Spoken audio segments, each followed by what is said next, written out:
வர்த்தமான ஸ்தோத்திரம் பார்த்துட்டு இருக்கோம். நம்ம 43வது பாடல் பார்த்துட்டு இருக்கோம். இன்னும் கொஞ்சம் விளக்கம் சொல்றாரு. என்ன 43வது பாடல் என்ன சொல்றாருன்னா, ஆத்ம குணத்தோட சக்தியை அதிகமாக்குறது அப்படிங்கறத பத்தி தான் பார்த்துட்டு இருக்கோம். அதுல தியானம் பத்தி எல்லாம் பேசினாரு. அருகம் தியான யோகம் பத்தி, அந்த ஓம் அருகம் நம அப்படிங்கறத வந்து எப்படி வந்து நம்ம தியானம் பண்ணலாம்னு சொன்னாரு. அருகம்க்கு வந்து உங்களுக்கு வெள்ளை நிறத்துல, ஓம் வந்து சிவப்பு நிறத்துல, நமக வந்து மேபி ஆரஞ்சு, அந்த மாதிரி நமக்கு எது பிடிச்சிக்கோ அந்த மாதிரி பண்ணீங்கன்னு சொன்னாங்க. முதல் நீங்க வந்து காட்சிப்படுத்த, உங்களுக்கு பார்க்க தெரிஞ்சுக்கிறதுக்கு காட்சிப்படுத்த முடிஞ்சது அப்படின்னு சொன்னா, அதை பார்த்து பார்த்து நீங்க தியானம் பண்ணி பண்ணி அது எல்லாமே உங்களுக்குள்ள அந்த காட்சியை கொண்டு வர முடிஞ்சுது அப்படின்னு சொன்னா, அப்ப உங்களுக்கு தியானம் பண்றது வந்து ஈஸியாவும் இருக்கும். அது மூலியமா உங்களுக்கு இது பலனும் கிடைக்கும். சோ அப்ப தியானம் மூலியமா நீங்க என்ன கிடைக்க போகுது? உங்களுக்கு கிடைக்க வேண்டியது சக்தி, ஆத்ம சக்தி உங்களுக்கு கிடைக்க முடியும் அப்படிங்கிறாங்க. இப்ப பஞ்ச பரமேஸ்வரி பத்தி தியானம் பண்றோம்னு சொன்னோம். அது மூலியமா உங்களுக்கு சக்தி அடையாது. சோ உங்களுக்கு அவங்க கிட்ட இருக்க சக்தி எல்லாருமே வந்து அனந்த சக்தியோட, சித்த பரமேஸ்வரி எல்லாம் பாத்தீங்கன்னா அனந்த சக்தியுடையவங்களா இருக்காங்க. இப்ப நீங்க அவங்கள தியானம் பண்ணும்போது அந்த சக்தியை ஓரளவுக்காது உங்களுக்குள்ள இறக்கிக்கிறது, உங்களுக்குள்ள கொண்டு வர்றதுக்கான முயற்சியா நீங்க வந்து பண்ணணும் அப்படின்னும் போது, அப்ப நமக்கு அதுக்கு ஏதாவது ஒரு சாதனம் தேவைப்படும். எது? சித்த பரமேஸ்வரிக்கு சக்திய, பஞ்ச பரமேஸ்வரி சக்திய, அவங்க கிட்ட இருக்க சக்திய உங்களுக்குள்ள அந்த சக்தியை கொண்டு வரணும்னு சொன்னா நமக்கு வந்து ஒரு சாதனம் தேவைப்படுது. சோ அந்த சாதனம் என்னன்னு பார்த்தோம் அப்படின்னு சொன்னா, அதெல்லாம் தான் உங்களுக்கு வந்து மந்திரம்னு நம்ம சொல்ற அதெல்லாம் மந்திரங்கள் வந்து நமக்கு சாதனம் மாதிரி நமக்கு இருக்கு. சோ அந்த மந்திர அப்படிங்கிற அந்த சொல்ல வந்து நம்ம பிரிச்சோம் அப்படின்னு சொன்னா, நீங்க அந்த ஹிந்தில அதை சரியா பிரிச்சோம் அப்படின்னு சொன்னா, மன திர மந்திர பிரிக்கும் போது மா, அதுக்கப்புறம் அந்த நான் இருக்குது, மண், அப்புறம் அதுக்கப்புறம் திரை அப்படிங்கிற மாதிரி பிரியும் அது. அப்படி பாத்தீங்கன்னா எது வந்து மனசு, மனம் வந்து மனசு, திரைன்னா உங்களுக்கு வந்து காப்பாத்து. மனச எது காப்பாத்துதோ, எது ரட்சிக்குதோ அதுக்கு பேரு உங்களுக்கு வந்து மந்திரம்னு சொல்லலாம் அப்படின்னு சொல்றாங்க. இப்ப அந்த அருகம் அப்படிங்கிற அந்த சப்தத்தை எடுத்துக்கிட்டோம் அப்படின்னு சொன்னா, அந்த மந்திரத்தை எடுத்துக்கிட்டோம் அப்படின்னு சொன்னா, அதுல வந்து பாத்தீங்கன்னா அருகங்கிற சப்தத்திலேயே வந்து பாத்தீங்கன்னா அந்த சப்தம் வந்து எதை குறிக்கிறதா இருக்குன்னா, அதுக்குள்ள என்ன ஆஹ் என்ன இருக்கு அப்படின்னு பார்த்தோம் அப்படின்னு சொன்னா, அருகங்கிற சப்தத்துல பாத்தீங்கன்னா அது எதனுடைய குறியீடா இருக்குன்னு பார்த்தோம் அப்படின்னா, அனந்த சித்தர்களின் குறியீடா இருக்கு. எது? அருகம்ங்கிற சப்தம். அப்போ அந்த சப்தத்துக்குள்ள அனந்த சித்தர்களுடைய சக்தி இருக்கு.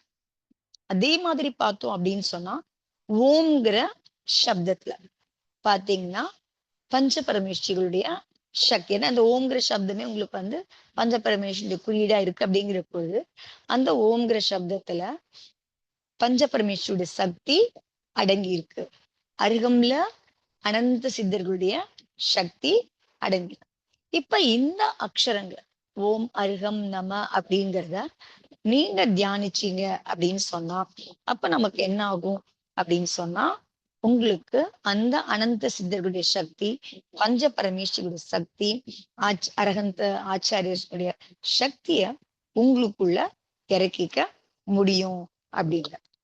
நீங்க சும்மா வந்து வெறும் அக்ஷரம் திருப்பி திருப்பி சொல்றதுனால, திருப்பி திருப்பி ஸ்மரன் பண்றதுனால, திருப்பி திருப்பி தியானிக்கிறதுனால என்ன கிடைக்கும் அப்படிங்கிற மன ஓட்டத்தோட நீங்க பண்ணீங்க அப்படின்னு சொன்னா, இதுல வந்து உங்களுக்கு எதுவும் கிடைக்கிறதுக்கு வாய்ப்பு இல்லை.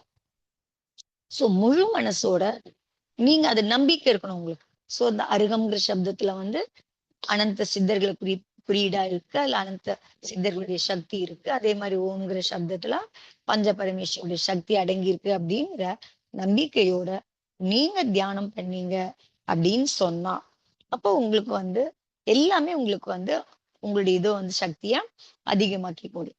சோ இதுல வந்து நீங்க வந்து உங்களுடைய நேரத்தை, உங்களுடைய சக்திய, உங்களுடைய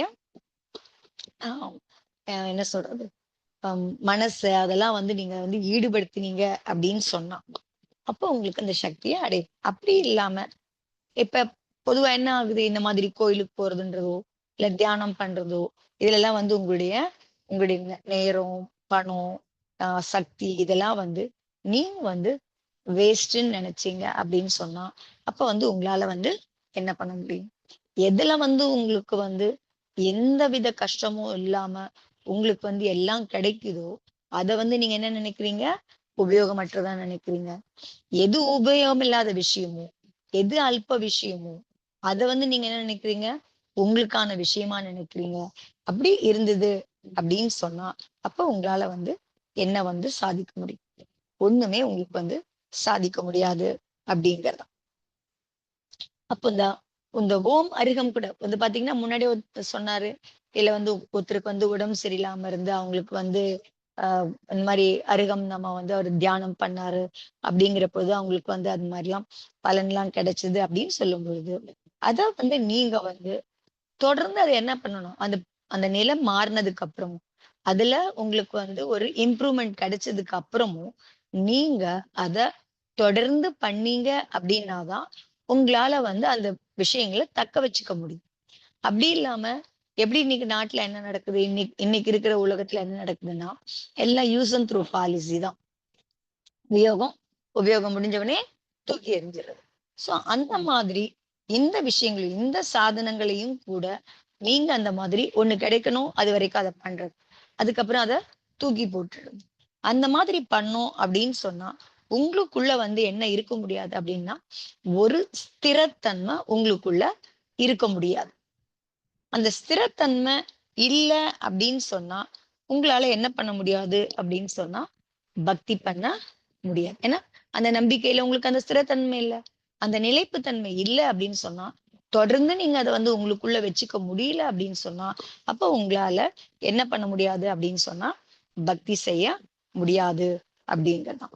ஏன்னா பக்தி செய்யணும்னு சொன்னா, உங்களுக்குள்ள ஒரு ஸ்திரத்தன்மை இருக்கணும். நிலைப்புத்தன்மை இருக்கணும். அந்த நம்பிக்கை வந்து நிலையானதா இருக்கணும் உங்களுக்குள்ள. ஸ்திரமா இருக்கணும். அது எப்பவுமே மாறாததா இருக்கணும். அந்த மாதிரி இருந்தது அப்படின்னா தான், உங்களால வந்து பக்தியும் செய்ய முடியும் அப்படிங்கிறது தான்.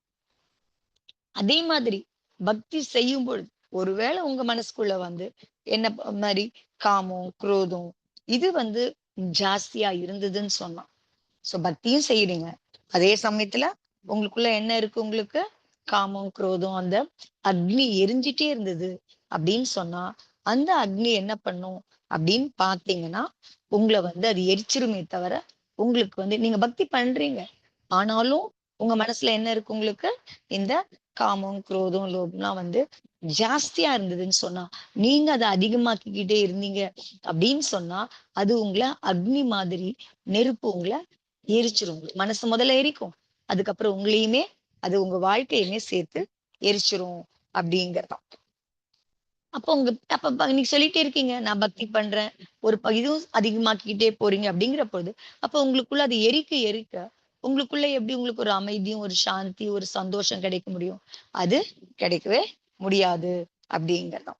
சோ அதே மாரி அந்த இதுக்கும் சொன்னா காமம், குரோதம் அப்படின்னு சொல்லும்பொழுது, காமத்துக்கு பார்த்தீங்கன்னா 2 விஷயமா 2 விதமாவும் பார்க்கலாம் நீங்க. ஒண்ணு வந்து பார்த்தீங்கன்னா, காம வாசனம். அதாவது உங்களுக்கு வந்து அந்த இதுல வருது. காமத்துல வரும்போது ஆண், பெண் உறவுக்கானது இருக்கிறது. இன்னொன்னு வந்து பார்த்தீங்கன்னா, இச்சையோ அதாவது எத விரும்புறீங்களோ, அத அடையணும் அப்படிங்கிற ஆசை. சோ அந்த அந்த மாரி ஒரு அர்த்தத்திலயும் அத வந்து பார்க்கணும். மனசோட ஆசைகள் அப்படிங்கிற காமம். காம வாசனான்னு ஒரு காமங்கிறதுக்கு என்ன எடுத்துக்கலாம்? காம வாசனான்னு எடுத்துக்கலாம். இன்னொரு விதமா பார்த்தீங்கன்னா, மனசோட இச்சைகள் அப்படிங்கிற அர்த்தத்திலயும் எடுத்துக்கலாம். சோ நீங்க எதுவா இருந்தாலுமே நீங்க காம வாசனை அதிகமானாலும் சரி, இல்ல உங்களுக்கு வந்து மனசோட ஆசைகள் அதிகமானாலும் சரி, அப்ப என்ன ஆகும் அப்படின்னு சொன்னா, உங்கள வந்து அது உங்களுக்குள்ள உங்களே எரிக்குமே தவிர, உங்களுக்கு எந்த பயனையும் கொடுக்க போறதில்ல. அப்ப இந்த இச்சை அப்ப ஆனா இன்னைக்கு என்ன நினைக்கிறாங்க அப்படின்னு சொன்னா, எல்லாரும் சொல்றாங்க, "பெருசா கனவு காணுங்க. பெருசா நினைங்க. பெருசா பண்ணுங்க." சோ அப்ப அந்த இச்சைகள் அதிகமாக, அதிகமாக தான் நம்ம என்ன நினைச்சுக்கிறோம்? நாம பெருசா வளர்ந்துக்கிறோம். நம்ம சாதிக்கிறோம் அப்படிங்கிறதெல்லாம் நினைக்கிறோம். அப்படி நினைக்கிறதும், அப்படி ஆசைப்படுறதும், அத அடையறதுக்கான இதுலயும் தீவிரமா ஈடுபடும் பொழுது, உங்க மனசு நீங்க எவ்வளவுக்கு உங்களுக்கு எரிச்சுக்கிறீங்களோ, எவ்வளவுக்கு எவ்வளவு பாதிப்பு ஏற்படுத்திக்கிறீங்களோ, அப்படி இருந்தது சொன்னா, அதுதான் சிறந்தது அப்படின்னு சொன்னா, நம்ம மகாபுருஷர்கள்லாம் பார்த்தீங்க அப்படின்னு சொன்னா, அவங்க ஏன் வந்து எல்லாத்தையும் இதெல்லாம் விட்டுட்டு, ஏகாந்தத்துல, வனத்திலயோ, இல்ல மலைகள்லயோ போய் அமர்ந்து அவங்க வந்து தியானம் பண்ண ஆரம்பிக்கிறாங்க. இதுல தான் சாரம் இருக்குன்னு சொன்னா, இது மூலியமா தான் நீங்க வந்து வளர்ச்சி அடைவீங்க அப்படின்னு சொன்னா, அந்த இச்சைகள் மூலியமா தான் நீங்க வளருவீங்கன்னு சொன்னா, எல்லாத்தையும் விட்டுட்டு அவங்க ஏன் போய் காட்ட விட்டு, நாட்ட விட்டுலாம் போய் வெளியில உட்கார்ந்துருக்காங்க அப்படிங்கிறத யோசிக்கணும். அப்படி இல்லாம நீங்க திருப்பி, திருப்பி இந்த மாதிரி பண்ணும்பொழுது, உங்களுக்கு வந்து என்ன ஆகுது அப்படின்னு சொன்னா, உங்களுடைய வியாபாரம் அந்த மாதிரிலாம் நீங்க நினைச்சீங்க அப்படின்னு சொன்னா, அதனால தான் உங்களுக்கு அதிகமாக முடியும் அப்படின்னு நினைச்சீங்கன்னா, இந்த இச்சைகள் காரணமா அது வந்து வெறும் வ விஷயம் இல்லாததா, சாரம் இல்லாததா தான் இருக்க முடியும் அப்படிங்கிறதான். சோ இவ்வளவு அடைஞ்சவங்க கூட பெரிய பெரிய தீர்த்தங்கராகட்டும், மகா புருஷர்களாகட்டும், நீங்க அடைஞ்சத விட அதிகமா அவங்க வந்து ப தனம், தானியம் எல்லாமே அடைஞ்சிருந்திருக்காங்க. எல்லாத்தையும் விட்டுட்டு அவங்க என்ன எடுக்குறாங்க? தீட்சை எடுக்குறாங்க. அதுக்கப்புறமா தான் வனவாசம் போறாங்க. ஏகாந்தமா இருக்காங்க. சோ அங்க போய் அவங்க என்ன பண்றாங்க அப்படின்னு சொன்னா, தியானம் பண்ணும்பொழுது அவங்களுக்குள்ள இருக்கிற என்ன இது ஆகுதுன்னா, காமம், குரோதம் இதெல்லாம் வந்து சாந்தி அடையும் போதுதான் அவங்களுக்கு வந்து என்ன ஆகுது அப்படின்னு சொன்னா, ஒரு சந்தோஷம் அவங்களுக்கு வந்து கிடைக்க முடியும். எப்ப நீங்க இதெல்லாம் விட்டுட்டு, அந்த காமம், குரோதம் சாந்தி ஆகுதோ, அப்பதான் உங்களுக்கு வந்து என்ன கிடைக்க முடியும்? சந்தோஷம் கிடைக்க முடியும். சோ யாருக்கு வந்து இது புரியுதோ, யாருக்கு வந்து அந்த இச்சைகளும், காம வாசனாவும் குறையுதோ, அவங்களுக்கு தான் வந்து என்ன தோணும் அப்படின்னு சொன்னா, இந்த மாதிரி ஏகாந்தமான இடத்துக்கு போய் உட்கார்ந்து தியானம் பண்ணணும். இல்ல அந்த மாரி இடத்துக்கு போகணும் அப்படிங்கிற எண்ணமும் வர முடியும் அப்படிங்கிறதான். வீட்ல இருந்தே கூட வீட்ல இருந்து கூட நீங்க வந்து உங்களுக்கு வந்து ஆசைய குறைச்சுக்கிறீங்க, விரதம்லாம் எடுக்கிறீங்க அப்படின்னா கூட சில சமயம் அந்த சூழல் உங்கள என்ன பண்ணும் அப்படின்னு சொன்னா, உங்களுக்கு ஆசைகள் இல்ல அப்படின்னா கூட குறைச்சிட்டு இருக்கீங்க அப்படின்னா கூட, விரதம்லாம் எடுக்கிறீங்க அப்படின்னா கூட, சூழல் வந்து உங்கள என்ன பண்ணும்னா, உங்க நிலைப்பாடுல இருந்து வழுக்கறதுக்கான வழிய நெறைய சான்சஸ் உங்களுக்கு வீடு கொடுக்க முடியும் அப்படிங்கிறதான். அதனால தான் இவங்க வந்து என்ன பண்ணாங்க, எல்லாம் வீட்டெல்லாமும் தியாகம் பண்ணிட்டு வெளியில போக ஆரம்பிச்சாங்க. அப்போ அவங்களுக்கு வந்து பார்த்தீங்க அப்படின்னு சொன்னா, அவங்களால வந்து என்ன பண்ணிக்க முடிஞ்சது? விரதத்த திடமா காப்பாத்த முடிஞ்சுக்குது அவங்களால. அதெல்லாம் வந்து பண்ண முடியுது அப்படிங்கிறது. ஏன் உங்களால எடுக்க முடியல? நீங்க எடுக்கும்போதே என்ன ரீசன் சொல்றீங்க? ஒரு சின்ன சின்ன விரதம் எடுக்கணும்னா கூட, ஒரு பிரதிமா எடுக்கணும் அப்படின்னு சொன்னா என்ன பண்ணீங்க? நான் ஒருத்தர் வீட்டுக்கு போனா எப்படி சாப்பிடுறது? இங்க போனா கிடைக்கலன்னா என்ன பண்றது? அங்க போனா இது கிடைக்கலன்னா என்ன ஏன் இந்த பயம் வருது? அப்படின்னு சொன்னா, நமக்கு வந்து அந்த புரிதல் இல்ல. எத வந்து நமக்கு வந்து எதுல நம்ம நேரத்த செலவு பண்ணணும்? எதுக்கு எனர்ஜிய குடுக்கணும்? எதுக்கு நம்ம நேரத்த குடுக்கணும்? அப்படிங்கிறதுல ஒரு தெளிவு இல்ல அப்படிங்கிறது தான். எப்ப வந்து உங்களுக்கு வந்து இந்த மாதிரி மனசு வந்து காமம், குரோதத்திலிருந்து சாந்தி அடையுதோ, அப்போ வந்து நீங்க அப்ப நீங்க பக்தி பண்ணீங்க அப்படிங்கிற பொழுது, இந்த மாதிரி இச்சைகள்லாம் சாந்தி அடையும் பொழுது, சாந்தியோட நீங்க பக்தி பண்ணீங்க அப்படின்னு சொன்னா, அப்போ உங்களுக்கு வந்து என்ன கிடைக்கும் அப்படின்னு பார்த்தீங்கன்னா, அப்பதான் உங்களுக்கு வந்து ஆத்ம சக்தி கிடைக்க முடியும் அப்படிங்கிறதான். அப்ப அந்த ஆத்ம சக்திங்கிறது கிடைச்சதுன்னா தான், ஆத்ம சக்தி உங்களுக்கு கிடைச்சதுன்னா தான், உங்களால என்ன பண்ண முடியும்னா, ஆத்ம அனுபூதியும் வர முடியும்.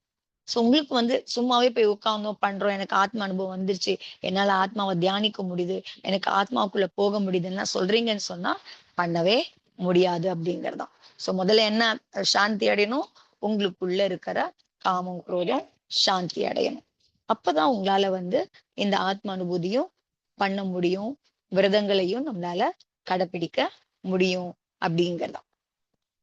உடலுக்கு பார்த்தீங்கன்னா, நீங்க ஆனா வந்து இத பண்றதுக்கு ரொம்ப கஷ்டப்படுறீங்க. ஒரு பிரதிமா எடுக்கணும்னாவோ, ஒரு விரதம் எடுக்கணும் அப்டின்னாவோ, ரொம்ப கஷ்டப்படுறீங்க, பயப்படுறீங்க. இது என்னால முடியாது, இது என்னால முடியாது அப்டிங்கிற மாதிரி யோசிக்கிறீங்க. ஆனா அதே வந்து உங்களுக்கு ஏதோ ஒரு நோய் வந்தது அப்டின்னு சொன்னா, 3 வேள அவ்ளோ மருந்து, அவ்ளோ மாத்திரை, அதுக்கு அவங்க இப்ப டாக்டர்ஸ் அதுக்கு குடுக்குற இன்ஸ்ட்ரக்ஷன்ஸ். இத சாப்பிடக்கூடாது, அத சாப்பிடக்கூடாது, இந்த டைம்க்கு சாப்பிடணும். எல்லாத்தையும் ஏத்துக்கிறீங்க. அதெல்லாம் வந்து என்ன பண்றீங்க? ரொம்பவும் எளிதா பண்றீங்க. அது அது உங்களுக்கு வந்து கஷ்டமாவே இல்ல. ஆனா ஒரு விரதம் எடுக்கணும்னு சொன்னா இருக்கிற கஷ்டம், உங்களுக்கு உடம்புக்கு நோய் வரும்போது, நீங்க மருந்து சாப்பிடுறதுக்கோ, அதுல கொடுக்கப்படுற அந்த இன்ஸ்ட்ரக்ஷன்ஸை ஃபாலோ பண்றதுக்கும் நீங்க வந்து கஷ்டப்படுறதே இல்ல அப்படிங்கறதான். ஏன் இந்த மாதிரி ஒரு நிலைமை வருது அப்படின்னு சொன்னா, மனசுக்குள்ள வந்து பாத்தீங்கன்னா இதெல்லாம் சையம் கடைபிடிக்க முடியாம சின்ன சின்ன ஆசைகளுக்காக, சின்ன சின்ன விஷயங்களுக்காக உங்களை கண்ட்ரோல் பண்ணிக்க முடியலங்கிற ஒரே காரணத்தினால, உங்களுக்குள்ள அந்த அடக்கம் இல்லை அப்படிங்கிற காரணத்தினால, அதனாலதான் உங்களால வந்து என்ன கடைபிடிக்க முடியல, சையமத்தை கடைபிடிக்க முடியாம போகுது அப்படிங்கறதான்.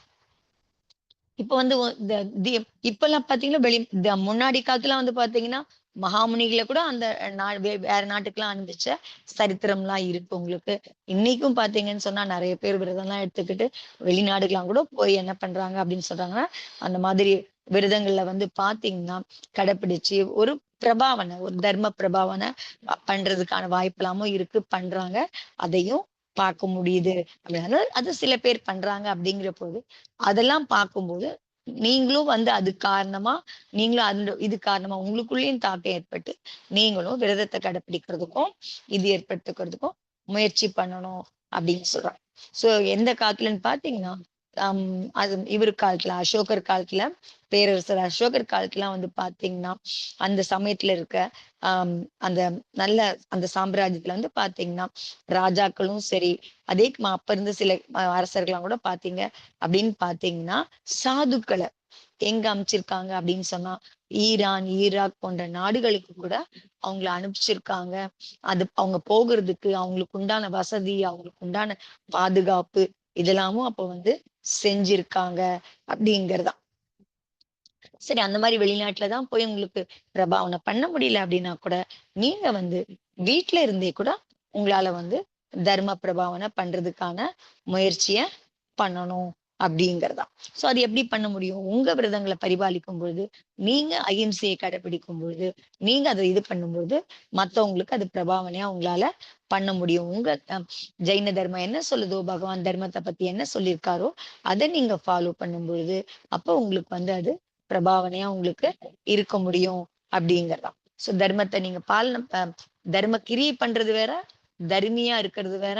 சோ நீங்க தர்ம கிரியை மூலியமா தர்மியா ஆகுறதுக்கான அந்த முயற்சியோட நீங்க பண்ணீங்க அப்படின்னு சொன்னா அப்ப வந்து உங்களுக்கு வந்து வீட்டுல இருந்தும் நம்மளால வந்து என்ன பண்ண முடியும், தர்ம பிரபாவனை பண்ண முடியும் அப்படிங்கறதா.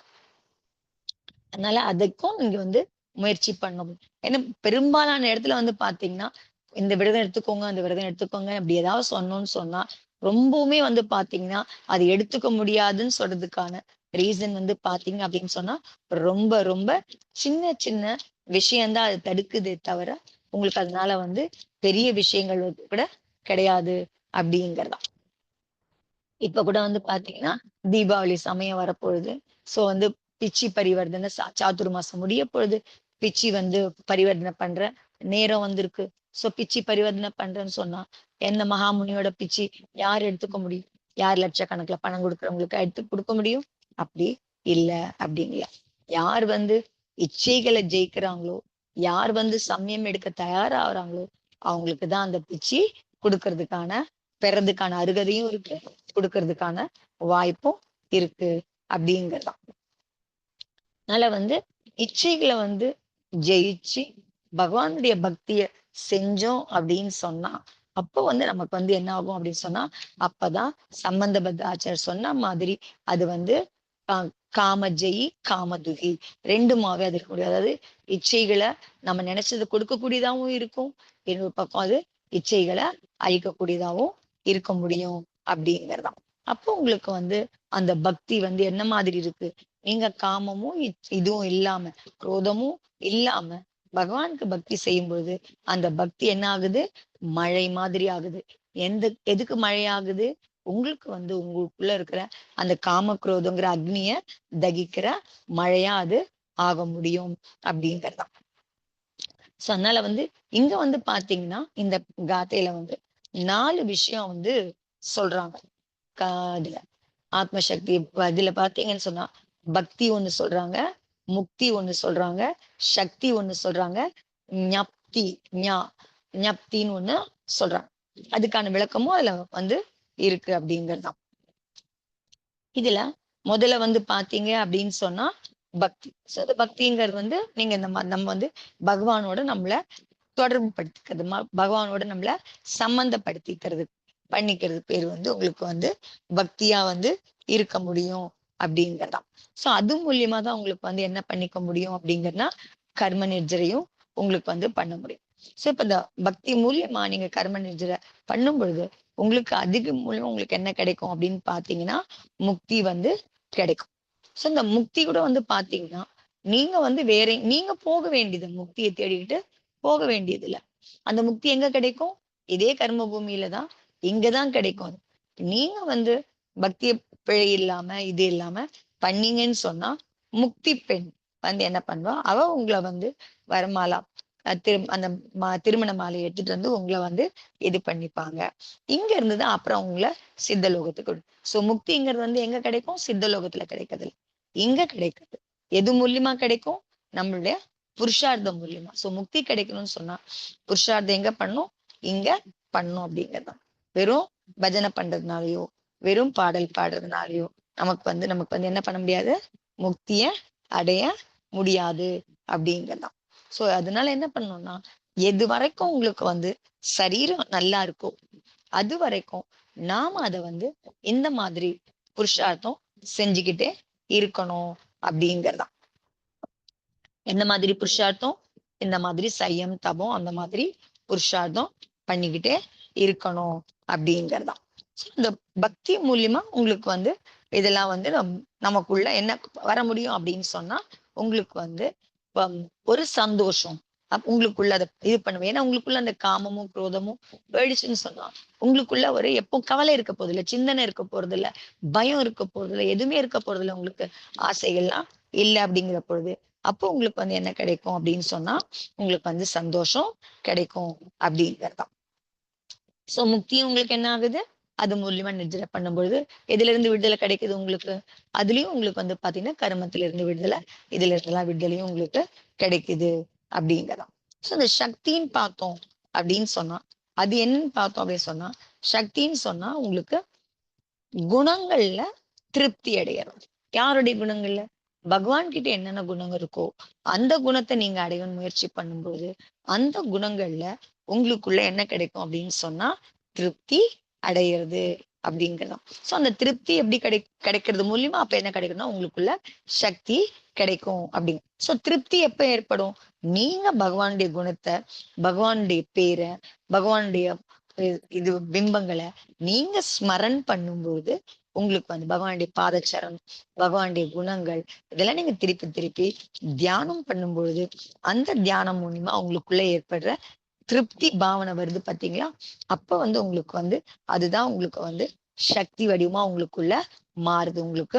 அத வந்து நம்ம என்ன சொல்லலாம் அப்படி சொன்னா ஆத்ம சக்தி அப்படின்னு சொல்லலாம். சோ அதை வந்து நம்ம சாதாரணமா இந்த லாங்குவேஜ்ல சொன்னோம்னு சொன்னா கூட பேச்சு வழக்குல சொல்லணும் அப்படின்னா கூட அது வந்து உங்களுக்கு என்னவா சொல்லலாம்? வில் பவர் அப்படின்னு சொல்லலாம், செல்ஃப் கான்பிடன்ஸ் அப்படின்னு சொல்லலாம். அந்த மாதிரிலாம் சொல்ல முடியும் அப்படிங்கறதான். சோ எவ்வளவுக்கு வந்து அந்த பக்தியில வந்து ஈடுபடுறோமோ அந்த அளவுக்கு நம்ம மனசுல வந்து ஸ்திரத்தன்மை ஏற்பட முடியும்.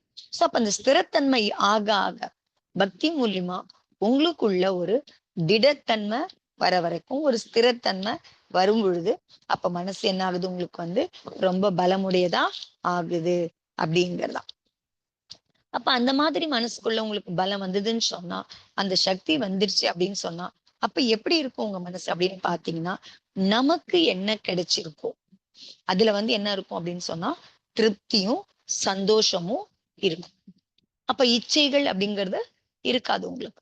சோ இச்சை காரணமா தான் உங்களுக்கு என்ன ஆகுதுன்னு சொன்னா உங்களால வந்து திருப்தியா இருக்க முடியறது கிடையாது.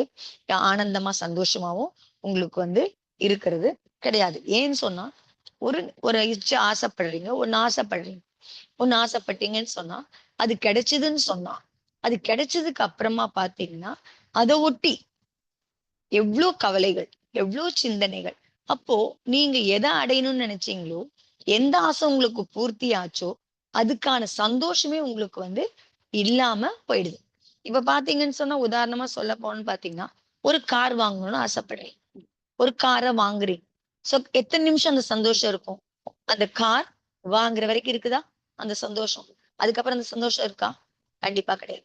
ஏன்னு சொன்னா அது வந்த உடனே பார்த்த உடனே என்ன ஆகுது? அதுக்கு எவ்வளோ டாக்ஸ் கட்டணும், அது எப்படி மெயின்டைன் பண்ணும், எவ்வளோ பெட்ரோல் போடணும், எவ்வளோ தூரம் ஓட்டிட்டு போகணும், எங்க நிறுத்தி வைக்கிறது, எப்படி மெயின்டெனன்ஸ் பண்றது, மெயின்டெனன்ஸ்க்கு என்ன பணம் தேவைப்படும், அந்த ஃபண்டை எப்படி நம்ம வந்து ரெடி பண்றது. ஸோ இவ்வளோ கவலைகள் அதை ஒட்டி. அப்போ அந்த ஒரு ஒரு ஆசை ஏற்பட்டதுன்னு சொன்னா, அது ஆசை அடைஞ்சதுக்கு அப்புறமா என்ன ஆகுது? அந்த என்ன ஆசைப்பட்டோமோ, அது அடைஞ்சதுக்கு அப்புறமும் நம்மளால என்னவா இருக்க முடியல? சந்தோஷமா இருக்க முடியல. அத ஒட்டி 1000 கவலை, 1000 சிந்தனை. அப்போ உங்களுக்கு என்ன ஆகுது? திருப்பி கவலை வர ஆரம்பிச்சு. ஸோ அந்த கவலை வந்தோனே, அதுக்கப்புறம் வேற ஒரு ஆசை. ஸோ அத ஒட்டி இதுக்கு இதுக்கு மாற்றா அடுத்தடுத்து அத ஒட்டி ஒட்டி ஆசை. இது இருந்தா பரவால்ல, இது இருந்தா பரவால்ல, இது இருந்தா இந்த கவலை இல்லாம இருக்கலாம், இது இருந்தா இந்த கவலை இல்லாம அடுத்தடுத்த ஆசைகள் திருப்பி திருப்பி மேல மேல போயிட்டே இருக்கு. ஸோ அந்த மாதிரி மேல மேல போக போக திருப்பி திருப்பி இந்த ஆசை அதிகமாக அதிகமாக அப்ப உங்களுக்குள்ள என்ன இருக்கு? உங்களுக்கு கவலை தான் இருக்கே தவிர சந்தோஷம் இருக்கிறது கிடையாது அப்படின்னு. சோ அந்த இச்சைப்படுதல் அப்படிங்கிறது அக இச்சைகள் வந்து மனசுக்குள்ள ஏற்படுற அந்த இச்சைகள் அப்படிங்கிறது வந்து பாத்தீங்கன்னா உங்களுக்கு வந்து துக்கத்தை கொடுக்கக்கூடியதா தான் இருக்கு அப்படிங்கிறது. சம் சம் சம்சார வாழ்க்கையோட பாத்தீங்க அப்படின்னு சொன்னா முதல்ல என்ன ஆகுது? படிக்கணும். முதல்ல படி படி படி படி படிச்சதுக்கு அப்புறமா வேலைக்கு. சோ படிக்கிறதுல சந்தோஷப்படுறோமா? கிடையாது. சோ வேலை கிடைக்கும். அடுத்த கவலை வந்துருது. படிக்க முடிக்கிறதுக்குள்ளேயே வேலை பத்தின கவலை. சோ வேலை வந்து சரி வேலை கிடைச்சதுக்கு அப்புறம் சந்தோஷமா இருக்கா? அதுவும் கிடையாது. வேலை கிடைச்சுதா? அதுக்கப்புறம் உடனே கல்யாணம் பண்ற கவலை. சோ கல்யாணம் பண்ற கவலை வந்ததுன்னு சொன்னா, அதுக்கப்புறம் குழந்தை பத்தின சந்ததி விருத்தி பத்தி கவலை. சோ இந்த மாதிரி உங்களுக்கு வந்து பாத்தீங்கன்னா, அடுத்தடுத்து உங்களுக்கு வந்து இது மாரி பண்ணும் பொழுது, என்ன உங்களுக்கு கிடைக்குதோ, அந்த சுகத்த கூட உங்களால வந்து முழுமையா அனுபவிக்கிறது முடியாம போகுது அப்படிங்கிறது தான். ஆசைப்படுறீங்க, கிடைக்குது. அத அனுபவிக்கிறதே கிடையாது. அதுக்குள்ள அடுத்த கவலை வந்துருது உங்களுக்கு. சோ அப்படி இருக்கும்போது, இந்த சம்சாரத்துல உங்களுக்கு வந்து என்ன நீங்க இது பண்ண போறீங்க? மனசு எவ்வளோ சந்தோஷமா இருக்கு அப்படிங்கிற போது, இதெல்லாம் இல்லாம இருக்கணும் அப்படின்னு சொன்னா, அப்போ வந்து நீங்க வந்து எதுல நீங்க உங்க மனச ஸ்திரப்படுத்துறீங்க அப்படின்னு சொன்னா, பக்தியில ஸ்திரப்படுத்துனீங்க அப்படின்னு சொன்னா, அப்போ உங்களுக்கு வந்து சுகம் கிடைக்க முடியும். அந்த சுகம் அதே மாதிரி அதுல பண்ண பண்ண பக்தி பண்ண பண்ண மனசுல வந்து உங்களுக்கு ஒரு ஸ்திரத்தன்மை, திடத்தன்மை வர வர உங்களுக்கு வந்து இச்சைகள் குறையும். ஏன்னு சொன்னா உங்களுக்கு வந்து இந்த சம்சார சுகம்லாம் ஆகட்டும், இல்ல இந்த விஷயங்கள் ஆகட்டும், உங்களுக்கு என்னவா இருக்கிறது இல்ல அது சுகம் கொடுக்கிறது. இது வந்து உண்மையான சுகத்தை கொடுக்கக்கூடியது இல்ல அப்படிங்கிறது வந்து உங்களுக்கு வந்து புரிதல் வந்து வர முடியும் அப்படிங்கிறது. சோ அப்ப அந்த உண்மையான சுகங்கிறது என்ன? உங்களுக்கான அந்த ஆத்ம சக்தி. எதுவும் உங்களை தகிக்காம இருக்கிறதா? உங்களுக்குள்ள உங்களுக்குள்ள மனசுக்குள்ள உங்க மனசை எரிக்காம இருக்கிறதா எது இருக்குன்னா பக்தி இருக்கும்போது தான் உங்களுக்கு அதெல்லாம் பண்ண முடியும் அப்படிங்கிறது. அப்ப அந்த ஆத்ம சக்தி வந்ததுன்னா தான் அதை வந்து செய்ய முடியும் அப்படிங்கிறதா. அதனால அப்ப எப்படி வரும் அந்த ஆத்ம சக்தி, ஆத்ம அனுபூதி அப்படின்னு சொன்னா, நீங்க அதையுமே யூஸ் அண்ட் த்ரோ மாரி ஏற்கனவே சொன்னாரு நம்மள. சோ யூஸ் அண்ட் த்ரோ மாரி பக்தி இருந்ததுன்னு சொன்னா, உங்களுக்கு ஆத்ம அனுபூதியோ, ஆத்ம சக்தியோ வர முடியாது. சோ அந்த பக்தி தொடர்ச்சியா நீங்க திருப்பி திருப்பி அத நீங்க பண்ணிக்கிட்டே இருக்கும் பொழுது, உங்க மனசுல அந்த பகவானுடைய நினைவுகள, குணங்கள நீங்க வந்து ஸ்தாபிக்கும் பொழுது, அதுல நீங்க ஆஸ்தா ஏற்படும்போது, உங்களுக்கு அது மேல நம்பிக்கை, திடமான நம்பிக்கை, விளக்க முடியாத அவ்வளோ ஆழமான நம்பிக்கை உங்களுக்கு அதிகமாச்சு அப்படின்னு சொன்னாதான் உங்களுக்கு வந்து என்ன பண்ண முடியும்? இந்த துக்கங்கள்லாம் உங்களுக்கு வந்து ஆஹ் குறைய முடியும் அப்படிங்கிறதாம். சோ அந்த பக்தி மூலியமா உங்களுக்குள்ள அந்த சமர்ப்பண பாவம் எப்பவுமே வந்து இருந்தது அப்படின்னு சொன்னா, அப்ப உங்களுக்குள்ள அந்த நம்பிக்கை திடமா இருந்ததுன்னு சொன்னா, விலகாம இருந்ததுன்னு சொன்னா, அப்பதான் உங்களுக்கு வந்து என்ன பண்ண முடியும்? உங்களுக்கு சந்தோஷம் கிடைக்க முடியும் அப்படிங்கிறதாம். அப்ப இந்த ஆத்ம சக்தி அடையணும்னு சொன்னா, நீங்க எத வந்து தியானம் கூட வந்து பார்த்தீங்கன்னா, எத வந்து நீங்க வந்து திருப்பி திருப்பி ஸ்மரன் பண்றீங்களோ, எத நீங்க திருப்பி திருப்பி நினைக்கிறீங்களோ, அத ஒட்டி தான் உங்களுக்கு சக்தியும் கிடைக்கும் உங்களுக்கு. சோ இந்த ஆத்ம சக்தி கிடைக்கணும்னு சொன்னா என்ன பண்ணுங்க? நீங்க யார் ஆத்ம சக்தி அடைஞ்சிருக்காங்களோ, பகவான ஸ்மரன் பண்ணும்போது தான் உங்களுக்கு வந்து ஆத்ம சக்தி கிடைக்க முடியும். ஆனா நீங்க வேற பொருள் மேல நம்பிக்கை வச்சு, வேற விஷயங்கள நீங்க வந்து ஸ்மரன் பண்ணீங்கன்னு சொன்னா, அப்போ உங்களுக்கு கிடைக்கிற சக்தியும் அதை ஒட்டிதான் இருக்கும். சோ நீங்க எதை நீங்க நம்புறீங்களோ, எது உங்களுக்கு சக்தியானதா நீங்க நம்புறீங்களோ, அந்த விஷயத்த நீங்க ஸ்மரன் பண்ணும்போது அதுக்கான அதுக்கான தகுதி என்ன இருக்கோ அந்த அளவுக்கு தான் உங்களுக்கு சக்தி கிடைக்குமே தவிர இந்த மாதிரி ஆத்ம சக்தி கிடைக்க முடியாது அப்படிங்கிறது.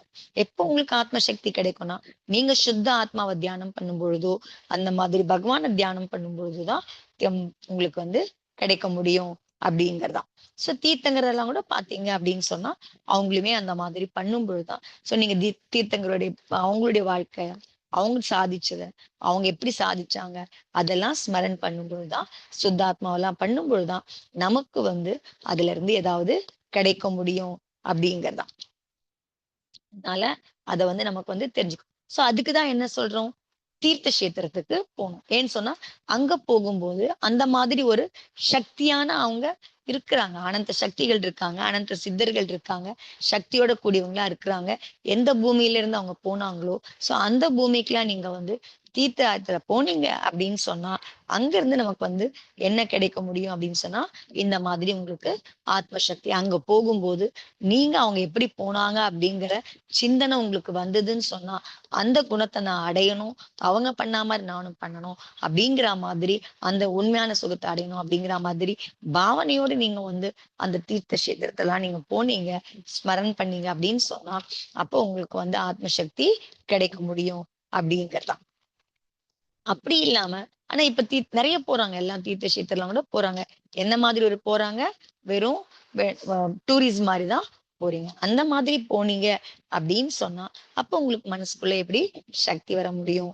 சக்தி வர்றதுக்கான வாய்ப்பு இல்ல. போக வேண்டியது, சும்மா பார்த்துட்டே போக வேண்டியது, சாப்பாடு எடுத்துட்டு போக வேண்டியது, என்னென்ன சாப்பிடணுமோ அதெல்லாம் சாப்பிடுறது. இதெல்லாம் சாப்பிடக்கூடாது. அதெல்லாம் கூட அந்த இது கூட கிடையாது. எல்லாம் வீட்ல எப்படி இருந்தீங்களோ, அதே மாதிரி சாப்பாடு, எந்த கண்ட்ரோலும் கிடையாது. எந்த சயமும் இல்லாம இருக்கிறது. அந்த மாதிரிலாம் பண்ணும்பொழுது, உங்களுக்கு வந்து அந்த ஆத்ம சக்திய நீங்க தீர்த்த கஷேத்திரம் போனாலும், உங்களால அந்த ஆத்ம சக்திய அடைய முடியாது அப்படிங்கிறதுதான். அதுவும் இப்போ மாறிடுச்சு. இப்ப தீர்த்த கஷேத்திரத்தை விட இப்பெல்லாம் வந்து பார்க்கறது, போறதுன்றதெல்லாம் நிறைய வேறு வேறு இடமாயிடுச்சு. எங்கேயாவது ஒரு காடு, இல்ல எங்கேயாவது ஒரு டூரிஸ்ட் அட்ராக்டிவ் பிளேசஸ் எல்லாம் பாத்தீங்கன்னா, அதெல்லாம் மாறிட்டு இருக்கு. இயற்கை சார்ந்ததா நிறைய மாறிட்டு இருக்கு. அப்ப அந்த மாதிரி இடத்துக்கு போகும்பொழுது, அப்போ உங்களுக்கு வந்து என்ன ஆகுது அப்படின்னு சொன்னா, அந்த மாதிரி அங்க போகும்போது உங்களுக்கு பாவனையில வந்து உங்களுக்கு ஆத்ம சக்தி ஏற்படுறதுக்கு பதிலா உங்களுடைய சக்தியில என்ன ஆகுது அப்படின்னு சொன்னா, பலம் வந்து குறையுது. உங்க ஆத்ம சக்தி. ஏன்னு சொன்னா, நீங்க விரயம் பண்ற இடத்துக்கு போறீங்க. உங்கள விரயப்படுத்துற இடத்துக்கு போறீங்க. உங்க சக்தி விரயமாவற இடத்துக்கு போறீங்க அப்படிங்கிற பொழுது, சோ நீங்க அவ்ளோ தூரம் நீங்க எதுக்கு போறீங்க? உங்கள வந்து இது பண்ணிக்கிறதுக்கு, உங்கள புதுப்பிச்சுக்கிறதுக்கு போறீங்க. இதெல்லாம் பண்றீங்க. ஆனா உங்களுக்கு கிடைக்குதா உண்மையிலேன்னு பார்த்தா, கிடையவே கிடையாது. ஏற்கனவே இருந்தத விட உங்களுது என்ன ஆகுது? உங்க சக்தியும் பலமும் அங்க போயிட்டு வரும்போது கம்மியா தான் ஆகுதே தவிர, அதிகமா ஆகுறது இல்ல அப்படிங்கிறதுதான். ஆனா அதே தீர்த்தங்கள்ல அதே மாதிரி ஆஹ் மகா சக்திகளை, அதே மாதிரி சுத்த ஆத்மாக்களை நீங்க வந்து அந்த பவித்திர தன்மைய அதெல்லாம் வந்து அதை யோசிச்சு அந்த பவித்திர தன்மையை உள்வாங்கிக்கிட்டு அவங்க கிட்ட இருக்கிற அந்த நல்ல குணங்கள் எல்லாம் இது பண்ணிக்கிட்டு வந்தனை செய்யும் பொழுது பாத்தீங்க அப்படின்னு சொன்னா, உங்களுக்குள்ள ஆட்டோமேட்டிக்கா உங்களுக்குள்ள இருக்கிற அந்த இச்சைகள்லாம் உங்களுக்கு வந்து என்ன ஆகும் அப்படின்னு சொன்னா குறைஞ்சு போயிடும். ஏன்னா நீங்க அங்க போய் சிந்திக்கிறீங்க. இவங்க எப்படி ஆசையை ஜெயிச்சாங்க, அவங்களுக்குள்ள ஆசை எப்படி குறைஞ்சது, எப்படி அவங்க ஆத்ம அனுபூதியா அடைஞ்சாங்க, எப்படி அவங்க செம்மையா தபத்தை கடைப்பிடிச்சாங்க, சயம கடைப்பிடிச்சாங்க அப்படின்லாம் பண்ணும்போது, சோ உங்களுக்குள்ளேயும் அந்த ஆசைகள் குறையறத வந்து நம்மளால பார்க்க முடியும். அது மூலியமா நமக்கு என்ன கிடைக்க முடியும் அப்படின்னு பாத்தீங்கன்னா, உங்களுக்கு ஆத்ம சக்தி கிடைக்க முடியும் அப்படிங்கறதாம். சோ அப்ப ஆத்ம சக்தி கிடைக்கணும் அப்படின்னு சொன்னா, அப்ப நம்மளுடைய மனசு எதுல ஈடுபடணும்? விரதம், சயமம், இது மூலியமா தான் நமக்கு வந்து நன்மை கிடைக்கும் அப்படிங்கிற நம்பிக்கை முதல்ல நமக்கு வந்து வரும். சோ விரதமும் சயமும் இல்லாம நமக்கு நன்மையை செஞ்சுக்க முடியாது அப்படிங்கிற திடம் நமக்கு வரும்பொழுதுதான் நம்மளால என்ன பண்ண முடியும்? இந்த ஆத்ம சக்திய அடைய முடியும் அப்படிங்கிற. சோ அந்த ஆத்ம சக்தி அடைஞ்சு நீங்க பகவானுடைய குணங்களை ஸ்மரன் பண்ணும்போது பகவான் எப்படி சந்தோஷமா இருக்காரோ அதே மாதிரி உங்களுக்குள்ளேயும் சந்தோஷத்தை உங்களால அடைய முடியும் அப்படிங்கறதான். அது கடைசியா வந்து பாத்தீங்கன்னா, ஞப்தி அப்படிங்கிற சப்தத்தை சொல்றாங்க. அதுக்கு வந்து பாத்தீங்கன்னா, அந்த சப்தத்துக்கு என்ன பொருள் சொல்லலாம் அப்படின்னு பார்த்தோம்னா, தத்துவத்தை அறியறது, அதே மாதிரி ஆத்தியாத்மிக் பாவனை, அத்தியாத்மாவை அறிஞ்சிக்கிறது. அதெல்லாம் வந்து பாத்தீங்கன்னு சொன்னா, உங்களுக்கு வந்து அந்த ஞானத்தை பத்தி, ஞானம் அறிதல் தான் உங்களுக்கு அது மூலியமா கிடைக்கிற சக்தி. ஞானம் மூலியமா கிடைக்கிற சக்தி தான் ஞப்தி அப்படின்னு சொல்லலாம். அப்போ உங்களுக்கு வந்து மனசுல உங்களுக்கு வந்து அந்த எது சைத்தன்யம் சேத்தனாவோ, எது நம்மளுடைய ஆத்மாவோ, எது சேத்தனாவோ அதை பத்தி அறிஞ்சிக்க முடியும். இந்த சக்தி ஏற்படும் மூலியமா எது இந்த ஞான சக்தி ஏற்பட்டது அப்படின்னு சொன்னாங்க. அப்ப எது மூலியமா ஏற்படுது? நீங்க தத்துவத்தை அறியறது மூலியமா உங்களுக்கு வந்து அந்த ஞான சக்தி ஏற்படும். அந்த ஞப்திங்கிற அந்த ஞான சக்தி ஏற்பட முடியும். அது மூலியமா தான் உங்களுக்கு வந்து பாத்தீங்க அப்படின்னு சொன்னா உங்களால உங்க சைத்தியத்தை அறிஞ்சிக்க முடியும் அப்படிங்கிறோம். சோ இந்த சக்தி மூலியமா நீங்க என்ன பண்ணுவீங்க? உங்களுக்கு வந்து அந்த தூய அறிதல், சுத்த அறிதல் இருக்க சுத்தாத்மா இதை அறிஞ்சிக்கிறது அப்படிங்கறதெல்லாம் அப்பதான் நம்மளால பண்ண முடியும் அப்படிங்கறதுதான்.